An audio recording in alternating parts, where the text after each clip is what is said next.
Hello everyone, welcome back to S biology. और आज के वीडियो में अपन एक फिर डिस्कस करेंगे परमानेंट टिश्यू। पिछले वीडियो में अपन ने डिस्कस किया था मेरिस्टेमेटिक टिश्यू और आज करेंगे अपन परमानेंट टिश्यू। ठीक है, तो होता क्या है कि अपन पढ़ते जाएंगे, फिर आंसर भी बताता जाऊंगा हिंदी के अंदर अलग से। ठीक है, they can not divide further. तो नाम ही परमानेंट है, तो यानी कि परमानेंट कोई चीज़ होगी। मैंने पिछले वीडियो में एग्जाम्पल दिया था, मैंने पेन को यहाँ पर रख दिया तो ये खुद चल के कहीं नहीं जा सकता जब तक कि अपन इसको कहीं रखे नहीं।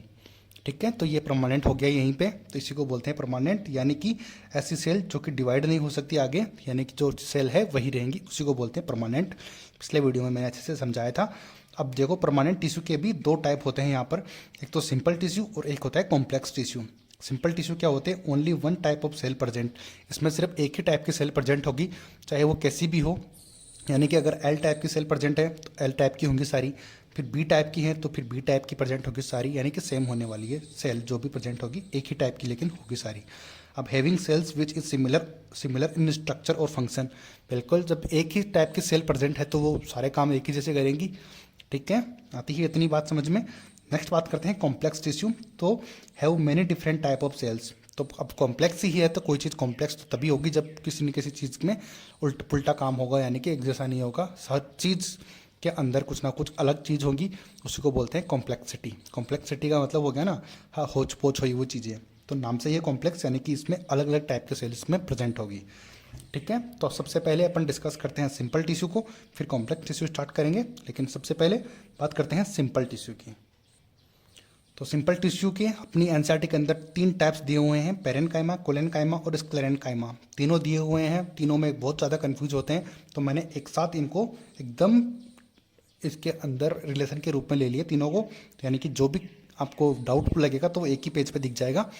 ठीक है, तो मैंने इस तरीके से लिखा हुआ है। चाहे तो आप इसको एक साथ पढ़ सकते हो या फिर एक एक करके पढ़ सकते हो, लेकिन मैं यहाँ पर आपको एक एक ही समझाऊंगा अलग अलग करके। ठीक है, तो स्टार्ट करते हैं सबसे पहले पेरेनकाइमा। तो देखो, सेल्स का सबसे पहले तो कि किस किस टाइप की सेल होती है, सेल का टाइप है। तो सेल्स आइसोडाइमेट्रिक, यानी कि समान व्यास जिनका होता है वैसी सेल प्रेजेंट होती है। राउंड शेप हो सकती है, ओवल हो सकती है, मल्टी एंगल हो सकती है और लंबाकार सेल हो सकती है। अब जिनको इंग्लिश में दिक्कत है, हिंदी में दिक्कत है, मैंने सब यहाँ पे कवर कर दिया है, तो इतना तो आपको समझ में आ ही जाएगा। ठीक है, नेक्स्ट बात करते हैं कि सेलुलोजिक थिन वॉल प्रेजेंट होती है। तो इनके अंदर जो वॉल प्रेजेंट होती है वो पतली होती है, क्योंकि पेरेनकाइमा पी से ध्यान रख लेना, पी का नाम आएगा उससे बहुत सारे वर्ड निकलेंगे, अपन देखेंगे एक बार फिर आगे। तो यानी कि थिन वॉल प्रेजेंट होगी, यानी कि प्रेजेंट, यानी कि वॉल तो प्रेजेंट है जो कि होगी पतली होगी। पेरेनकाइमा पी है तो पतली से याद रह जाएगा आपको, प्रेजेंट होगी। फिर है फ्यू इंटरसेलुलर गैप प्रेजेंट और नॉट, यानी कि जो सेल होती हैं अपनी पेरेनकाइमा की, उनके बीच के अंदर कुछ जो इंटरसेलुलर स्पेस होता है वो प्रेजेंट हो सकता है और नहीं भी हो सकता। तो ये जो जितने भी कैरेक्टर अपने एनसीईआरटी में दिए हुए थे, एग्जाम में पूछते हैं, सब कवर हो चुके हैं।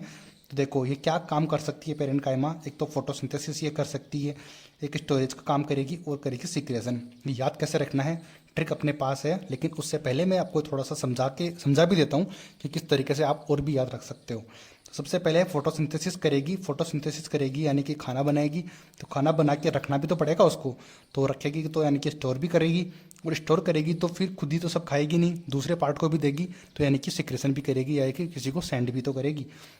तो इस तरीके से तो लॉजिक से याद रह गया। फिर अगली अगर तब भी याद नहीं रहे तो अपने पास ट्रिक है कि सबसे पहले, तो अब जो पेरेनकाइमा है तो वो सबसे पहले ही तो बनी है। पेरेनकाइमा यानी कि तीन टाइप अपन ने पढ़े थे, पेरेनकाइमा, कोलेनकाइमा, स्क्लेरेनकाइमा। तो सबसे पहले तो पेरेनकाइमा ही है, तो यानी कि सबसे पहले तो वही आई।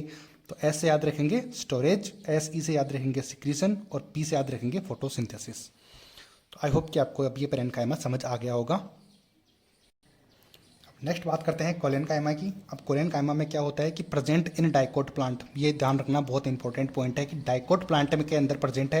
अब याद कैसे रखेंगे कि पहले पेरेनकाइमा आई, फिर कोलेनकाइमा, फिर स्क्लेरेनकाइमा, यानी कि ये दूसरे नंबर पर यही आई ना, यानी कि दूसरे नंबर पर ये है, तो ये भी डाइकोट, यानी कि दो ही तो हुआ।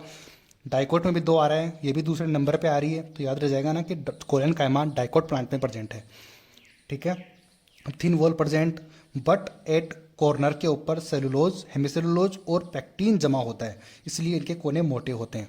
तो ये बात पे ध्यान रखना, डाइकोट है यानी कि थिन वॉल प्रेजेंट है, उसमें भी पेरेनकाइमा के अंदर भी थिन वॉल प्रेजेंट थी, देखो यहाँ पे, तो इसमें भी थिन वॉल प्रेजेंट है, लेकिन कोने जो होते हैं, कोनों के ऊपर सेलुलोज, हेमिसेलुलोज और पैक्टीन जमा होता है, जिसकी वजह से इनके कोने जो है थोड़े मोटे हो जाते हैं। आती है इतनी बात समझ में। अब बात करते हैं इनकी सेल्स की। तो सेल होती है राउंड, बिल्कुल राउंड होती है, और राउंड यानी सर्कुलर, ओवल शेप होती है, मल्टी एंगुलर हो सकती है, जो कि सेम पेरेंट कायमा की तरह ही थी वैसे सी होंगी ऑलमोस्ट। ठीक है, अब देखो क्लोरोप्लास्ट प्रेजेंट हो सकता है इनके अंदर क्लोरोप्लास्ट प्रेजेंट हो सकता है डाइकोट के अंदर, so that they can photosynthesis. तो ये भी फोटोसिंथेसिस कर सकती हैं, तो ये भी ध्यान रखना इंपॉर्टेंट पॉइंट है। अब नेक्स्ट बात करते हैं, इंटरसेलुलर स्पेस जो है वो एब्सेंट होता है। तो जो कोलेन कायमा है, कोलेन कायमा के अंदर इंटरसेलुलर स्पेस एब्सेंट होते हैं।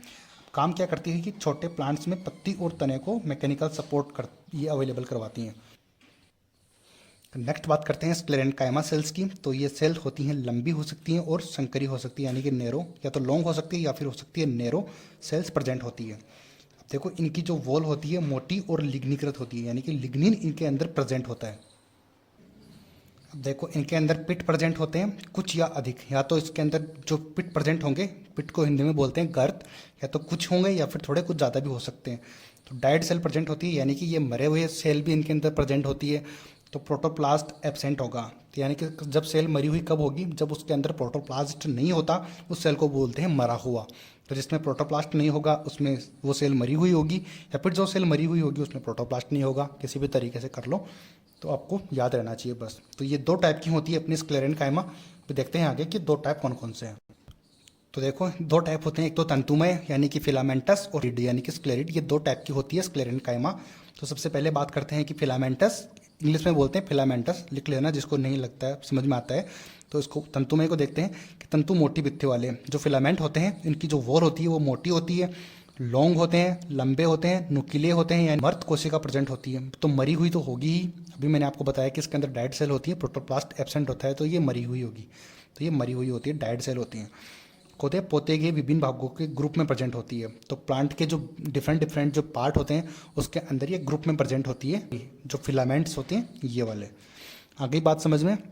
नेक्स्ट बात करते हैं स्क्लेरिड्स। तो स्क्लेरिड होती है गोलाकार यानी कि राउंड शेप होती हैं, अंडाकार यानी कि ओवल शेप, सिलेंड्रिकल सेल्स हो सकती हैं। अगली बात करते हैं बहुत अधिक मोटे, यानी कि ये बहुत ज़्यादा मोटी होती हैं स्क्लेरिड्स, और जो है मृत स्क्लेरेनकाइमा कोशिकाओं की बनी होती है। तो स्क्लेरेनकाइमेटस सेल्स की ये बनी हुई होती है, ये भी ध्यान रखना है। स्क्लेरिड स्क्ली से स्टार्ट हो रही है, यही भी स्क्ले से स्टार्ट होगी, ध्यान रख लेना कि स्क्लेरिड है तो ये स्क्लेरेनकाइमा से बनी होगी, यानी कि बस काइमा आगे लगाना है, बाकी सेम सेम होगा, इसमें भी कन्फ्यूज नहीं होगा। स्पेस जो होगा वो बहुत कम होगा, इसके अंदर जो गुहा होती है बहुत संकरी होती है। ठीक है, तो एग्जाम्पल की बात करते हैं। जो स्क्लेरिड है बहुत इंपॉर्टेंट है, एग्जाम में बहुत बार पूछते हैं। तो सबसे पहले देखो जो गिर्रीदार फलों की फल भित्ति की कोशिका में प्रेजेंट होती है। मैं समझाता हूँ आपको कि गिर्रीदार फल क्या होते हैं। तो ऐसे फ्रूट्स जिनके बाहर गुद्दा होता है, गुद्दा समझते हो ना, जिसके अंदर खाने वाला पार्ट ज़्यादा होता है, अंदर गुठलियाँ कम होती है। ठीक है, तो उनके जो वॉल होती है उसके अंदर ये प्रेजेंट होते हैं अपने स्क्लेरिड्स। जैसे कि अमरूद हो गया, गुआवा जिसको बोलते हैं। तो गुआवा के अंदर बीज तो बहुत कम निकलते हैं ना अंदर, ज़्यादा तो गुद्दे वाला खाने वाला पार्ट ही होता है, और उसके अंदर कुछ क्रिस्टल क्रिस्टल भी होते हैं ना। जब अपन कभी खाओ इनको आप अमरूद या फिर गुआवा वगैरह को, तब आप अपनी जुबान से उसको चेक करना कि उसके अंदर कोई क्रिस्टल रहेंगे पतले पतले से, एकदम स्मूथ नहीं रहेंगी वो चीज़ें। या फिर नाशपाती आ गई, एवोकाडो जिसको बोलते हैं, चीकू हो गया का गुदा, इनके अंदर भी ये प्रेजेंट होती है स्क्लेरिड्स। तो लेग्यूम के बीज आवरण, जो लेग्यूम होता है उनका जो बीज का जो कवर होता है उसके अंदर भी ये प्रेजेंट होते हैं। चाय की जो पत्ती होती है उसमें भी प्रेजेंट होती है। ठीक है, और प्लांट को मैकेनिकल सपोर्ट अवेलेबल करवाते हैं ये। अब जब मरे हुए होंगे तो कुछ ना कुछ तो हेल्प करेंगे ना, तो यानी कि वो प्लांट को जो है मैकेनिकल सपोर्ट अवेलेबल ये करवाते हैं।